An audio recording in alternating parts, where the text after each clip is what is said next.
of the 6 degrees of separation. Everyone in the world is separated from everyone else by 6 links. Well, Facebook makes that possible online. It's a platform which allows the telling of your story through a timeline of your life, connecting, communicating and sharing your favorite posts, photos and memories with your friends. You can start telling your story by simply visiting www.facebook.com to create a profile. Follow a step-by-step process to add profile information. You can decide how much or how little information you'd like to share and with whom you share it. Now you can start building your Facebook online presence by sending and confirming friend requests. You can also look for your friends by entering their names in the search bar to check whether they're already on Facebook or by sending them an invitation through their email addresses. You can also subscribe to people you find interesting without befriending them, such as journalists. These people let anyone subscribe to things they share publicly. Click subscribe next to someone you'd like to hear from, and you'll get their public updates in your newsfeed. Once you've added and accepted your friends, subscribed to the people you like, you'll be able to view their profiles and whatever other information they choose to share with their contacts. On your profile, you can find a public space known as Timeline. Here, your friends can post comments, images, and links with you and those who have access to your timeline. One of Facebook's popular features is a status update. Here, you can share what you have in your mind. This will appear on your friends and subscribers' newsfeed and on your profile timeline. You can also use the same feature to share images, events, and links to interesting sites. Your friends can respond by liking it or commenting on it. If you'd like to broaden your conversation without having to add someone as a friend, you can enable it by going to the subscription tab. You can customize what updates are public and which ones you reserve for friends. If you want to keep your messages more private, you can use Facebook's internal messaging system that allows you to send private messages to your friends, or simply use Facebook Chat if you want an immediate response. Sometimes words aren't enough to express yourself. That's why Facebook introduced Facebook Video Chat. This feature allows you to have a catch-up in real time with your friends. Another nice way to stay updated is via the newsfeed. This feature is the first thing you see when you log in. This lists a selection of the recent and most popular activities from all your Facebook connections, including friends, people you've subscribed to, and the pages you've liked. The newsfeed also includes a live ticker. This updates in real time what your friends are sharing and engaging with on the platform. Facebook can be about more than expressing yourself as an individual. It allows you to identify yourself as part of a group and set up an online community around shared interests. Through pages and events pages, you can communicate with people and share information with them on topics or events which you care about. Facebook is changing the way the world communicates. With over 800 million users, it's bringing a whole new level of social engagement onto the web. Governments, enterprises, TV shows and news networks interact with their audiences on Facebook. News networks like Al Jazeera have live streams on their pages. The audience now has more power than ever before to influence opinion and services.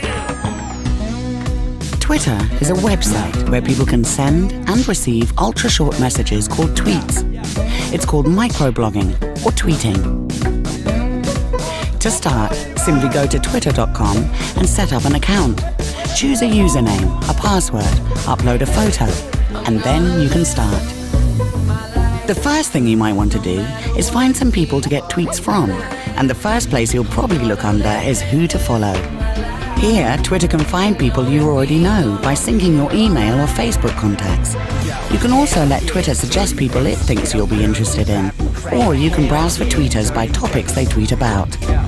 If you want to search for a specific profile, that's easy too. Simply go to the search box and type in who you're looking for. If they're on Twitter, you'll be able to find their profile under the People tab. Remember, to follow someone on Twitter, you don't have to know the person in real life. In fact, the profile may not even be an actual person at all. It may be a news organization, a company or a charity. Whoever or whatever, if you're interested in hearing from them, all you have to do is click follow. Following someone on Twitter means every time they send out a tweet, you'll be able to see it on your Twitter timeline. People can follow you too, so every time you send out a tweet, they'll be able to see it on their Twitter timeline as well. Once you're on Twitter, there are a couple of symbols that have special meanings.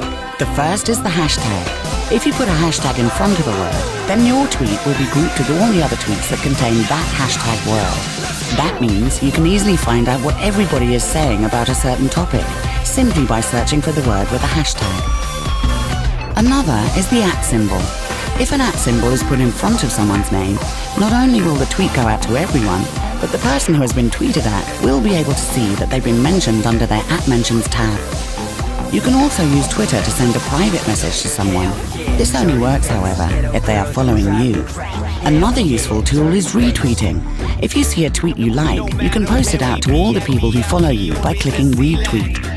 One thing you must remember about tweets is that they can only be 140 characters long.